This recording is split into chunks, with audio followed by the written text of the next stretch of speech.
नमस्कार मैत्रिणींनो, तर मिशोवरून मी एक मटेरियल मागवलं होतं. तर त्याच्यामध्ये लिहिलं होतं की प्युअर कॉटन, पण हे कॉटन नाही, पॉलिस्टर मिक्स आहे. अंगाला चिकटूनच राहत नाही, पण कलर जात नाही, इस्त्री करायची गरज नाही. बरेच दिवस मी ठेवलं कसं शिवायचं ट्राय करून. कॉर्ड सेट शिवायचं होता, पण म्हटलं नको, थोडंसं वेगळं ट्राय करूया. तर स्ट्रेट पॅन्ट मी शिवलेली आहे. आता हा टॉपचा कपडा आहे, तर कसा शिव म्हणून विचार करून चला मनाचाच कारभार करायचा म्हटलं. स्ट्रेट पॅन्ट शिवले. मी अशी पॅन्ट घालत नाही, म्हणजे लेगिन्सच घालते. पहिल्यांदा शिवले. खाली मी अशी बटन लावलेत आणि थोडासा कट दिला आहे, म्हणजे सिगारेट पॅन्टसारखा असे बटन लावले, त्यामुळे एकदम लुक छान दिसतो. स्ट्रेट पॅन्ट शिवायला पण एकदम सोपी आहे. अगदी मिनिमम 2 मीटर पॅन्टचा कपडा आणि 2.5 मीटर टॉपचा होता.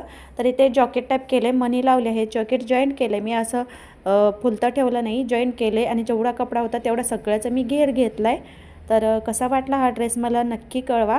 कारण वारं असेल, मुलांना स्कूलमधून आणायला जायच्या वेळेस असे थंडी वाऱ्याच्या दिवसात असे घेरचे ड्रेस छान दिसतात. तर तुम्हाला हा ड्रेस कसा वाटला मला कमेंटमध्ये जरूर कळवा. तुम्हाला पण असा शिवून हवा असेल तर मला नक्की कॉन्टॅक्ट करा. धन्यवाद.